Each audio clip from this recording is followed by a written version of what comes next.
My dad works in B2B marketing. He came by my school for career day and said he was a big ROAS man. Then he told everyone how much he loved calculating his return on ad spend. My friends still laugh at me to this day. Not everyone gets B2B, but with LinkedIn, you'll be able to reach people who do. Get a $100 credit on your next ad campaign. Go to linkedin.com/results to claim your credit. That's linkedin.com/results. Terms and conditions apply. LinkedIn, the place to be, to be.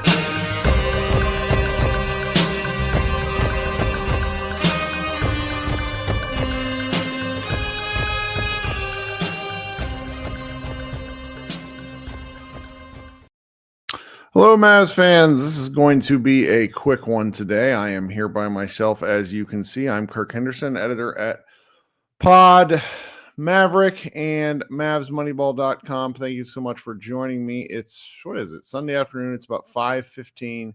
The Dallas Mavericks just lost the nationally televised game to the Golden State Warriors, 126-102.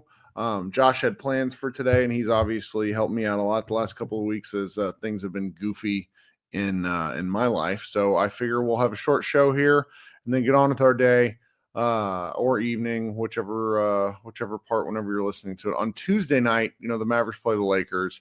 I will host an after show for that. If you are at all interested in firing off takes, you can come prepared. If there are any questions during this podcast, I'll also try to pay attention to the chat as well, see if I can flag some of those and answer them in the end. This was a game that was over at around the 6-minute mark, probably maybe closer to the 4-minute mark. The Mavericks got up 9-4, and I think that was the last time they led the game. The Warriors went on a 15-0 run, which Jason Kidd proceeded to just sort of watch. Kyrie Irving struggled early, and the game was, by the end of the first quarter, 33-18. Dallas just couldn't get shots to fall, paired with some really swarming defense from a slightly bigger Warriors team. They looked a lot more locked in than the last time they played the Mavericks, where the Mavericks beat the Warriors in a pretty fun game there. So obviously the Mavericks are still without every possible center that they could have. The injury report still read Dwight Powell being doubtful. So I at this point, I don't even think you can expect him to be in against the Lakers on Tuesday night. So and Anthony Davis out until at least March 6th, probably beyond that.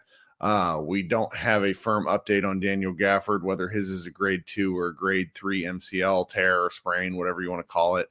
I think it's safe to say he won't be back for the majority of the regular season.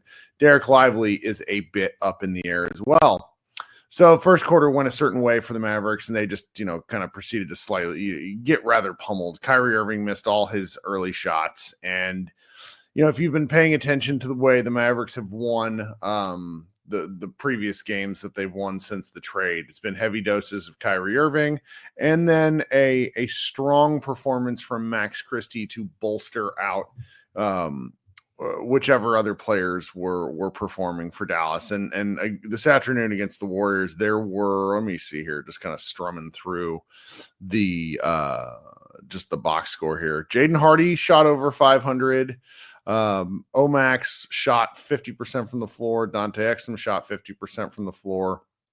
And PJ Washington hit 7 of 11. Every other Maverick shot under 500. The Mavericks hit just 46% of their shots from the floor, which I say only, that's not bad.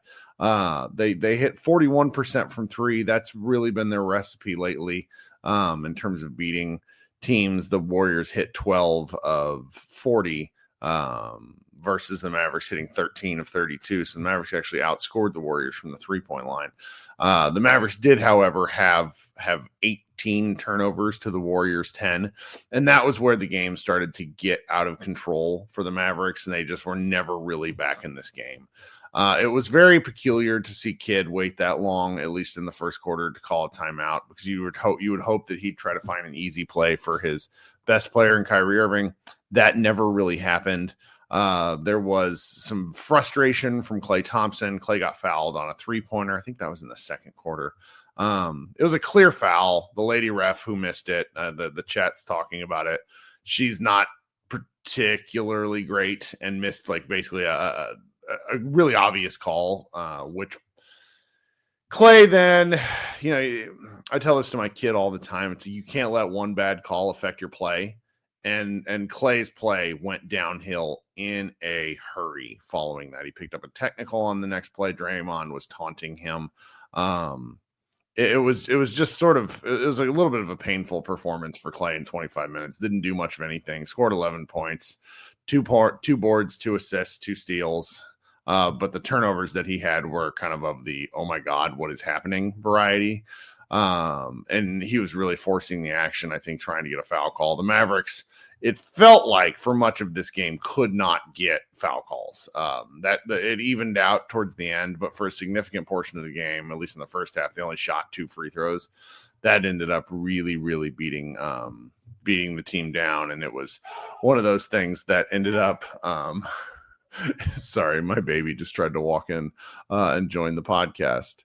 That would have been fun. He was a little more amusing than this game today.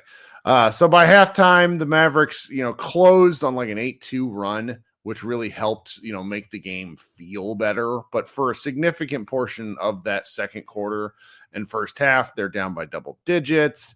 And it never really felt like anything was going the Mavericks' way. In the second quarter, second half, I tuned out quite a bit. I was, you got kids home and have, it's tough to pay attention to a team that doesn't really look like they have anything going for them. They closed the lead down to 14, and then the Warriors just nuked them again. Particularly Steph Curry scored 16 points in the third quarter. That was really, if you like watching Steph Curry play basketball, and I think you should, that quarter was just, like vintage Curry. He was quite outstanding. For the Mavericks, there just wasn't really anybody that was worth watching. I know it seems a little bit harsh. I mean, PJ had a decent game, at least from the scoring perspective, but the Mavericks got destroyed when PJ, Kyrie, and Najee were on the floor. Max Christie too. This is Max Christie's first real bad game as a Maverick. He only scored 2 points, breaking that 15-point streak. Can't win them all. Can't score, but what we were reminded of here is like the Mavericks' path to victory with this particular group of guys is actually quite narrow. That's not to say that it can't be done on repeat, particularly with the schedule that the Mavericks have. But without any big men, you're playing small ball, so you got to win you got to at least compete on the rebounding effort. And the Mavericks got out rebounded by 11 today on the offensive boards. The Mavericks got 8. The Warriors had 17. 5 from Santos was particularly frustrating to watch. Brandon Podziemski crashed the boards a number of times. You had Kevin Looney mixing it up in there. In his 13 minutes, he had 2 offensive rebounds. Like these, the Mavericks can't afford to get absolutely crushed on the boards, and that was a primary factor of what happened here. The Warriors only had 17 second chance points to the Mavericks 11, but the Warriors, were scoring off the break. They had 30 fast break points to the Mavericks 11. Let me see what the points off the turnovers was, because that was kind of startling to look at. Yeah. The Mavericks had 18 turnovers, which resulted in 30 Warriors points off of turnovers. Like that's more or less where the game went to die for the Mavericks. And that I don't want to say it should be expected, but given the small ball groups that the Mavericks are playing with, if you're not going to rebound and you can't keep control of the ball, you're going to lose the game. I don't necessarily think this is something to get like worried about. And I think we'll talk about that here in a second when we do a little bit of a look ahead. But if you're concerned after this game, just understand that the Mavericks have to not get crushed on the boards quite so badly, which they've done a pretty good job of in recent games. And they can't lose the turnover battle that badly. That was kind of the painful element here. Looking ahead. Let me see here. Let's see if there's any like questions in the chat. I was kind of clicking between pages. Don't really see anything at the moment. All right. So, looking ahead, and then we can kind of, cut this one short. I'm not near as good as Josh is in this. And I just don't, when the Mavericks are not able to play the way they want to play with multiple bigs and sort of bullying teams, it's hard to overanalyze. Josh mentioned last game that they have the small ball, like the one kind of silver lining of all this is they have the small ball lineups that they can go to that they know can work, because the Mavericks have won now 5 of 7 games. They beat the Warriors. They beat Boston this way. They beat Houston sort of this way. AD went down in that game and they held on tight. They beat the Warriors, Miami, New Orleans, playing this way. They should have beat Sacramento this way. Like this is the first time since the trade where I don't know, maybe the Cleveland and the Philadelphia game was a low point, I think. But since that Philadelphia loss back in early February, the Mavericks have played pretty good basketball. It's just we've got to understand this isn't what they want to do. They want to bully teams. They don't, I think the smaller volume of threes is going to be there, but they want to attack the paint. Kid emphasizes touching the paint. And, tonight's an example. They scored 46 paint points to the Warriors 60. And if you lose the paint points and you lose the free throw battle, that's kind of all she wrote. But let's look ahead at least until, March 6th is Thursday. That's when they say they're going to reevaluate and give us an update on Anthony Davis, Derek Lively, and Daniel Gafford. So if the Mavericks are currently 4 games above 500, they play Los Angeles, Charlotte, Milwaukee, Sacramento, then Milwaukee again. I think they could beat the Lakers with this small ball lineup. I really do. The Lakers played really well against the Nuggets last night. If you watched or read about that game at all, obviously you're worried about the Luka factor, but they don't really have bigs that can threaten the Mavericks in any way, shape, or form. Rui Hachimura may be injured, and he's another cog in their kind of important lineup because they're a small team too. Jackson Hayes is not a center that really concerns me. So I think the Mavericks could have a pretty good chance to beat the Lakers. They should have a good chance to beat Charlotte after that. And then they play the 2 Milwaukee games are the ones where I'm like, because like that you're not guarding Giannis Antetokounmpo on a good day.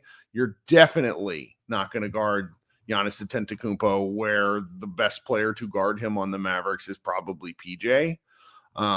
That's at least, where I see this thing going, where those 2 games could be particularly painful. But if the Mavericks split, they have 5 games, 4 games above 500. If they go 2-3 or 3-2 over these next 5, and then we get some good news about either Anthony Davis or Derek Lively, because I just think Daniel Gafford's out at least until the playoffs. Then there's something to hold on to. They're let's see where they are in the standings, because there's still a full day of NBA basketball to be played. There are a lot of these games starting right now. The Mavericks are a half game up on Golden State. They still hold on to the 8th seed. They have 2 full games up on the Kings and 3 games up on the Suns. It would take a real dive for them to slip out of the play-in. I just don't see it. I don't see it. Maybe they could. Gafford and Solomon Grumpy asks, is Gafford really that hurt? Yes. he tore something in his they're calling it a grade 3 MCL sprain, or at least the assumption is that it's a grade 3, which is a tear. It's something. And then I suppose if you're a pessimist, you got to be worried a little bit about Kyrie Irving's minutes. I've wrote this, but at this point, until he like shows some means of slowing down, I'm not particularly concerned. I just think the Mavericks are going to hold on to the play-in area. That's all. Just hold on to it. Now, whether you think that's a good thing or a bad thing, that's got to be your perspective. As a Mavericks fan, I respect that. The Mavericks are in an odd spot, but so's the rest of the West. If you go look at like the top half of the conference, the Thunder have a clear stranglehold on number one. But then the number of games between Memphis at 2 and the Clippers at 6 is 5.5 games. There's just some slippage that could occur easily. Teams go on a 3-game losing streak, another team goes on a 3-game winning streak, and you swap out spots. It's just the way it goes. Trying to think if there's anything else worth talking about here. I griped at the end of the last podcast that I really wanted the Mavericks to go several days without any Luka Doncic related news, and I think they did that. So kudos to them for no more annoying stories, at least until we have to revisit all of this on Tuesday, where it will be the entire story for both the early part of the game, before the game, and then after the game, where all this gets rehashed constantly. Luka looked very good against Denver. Denver also looked a little tired and just sort of just sort of not that interested in the game. Rolex asks, are they really banning people from wearing Luka jerseys at the American Airlines Center? No, that was an NBA Centel, Centel. That is like one of the joke accounts that puts all that stuff out there that we've seen Kendrick Perkins get destroyed on. I don't know.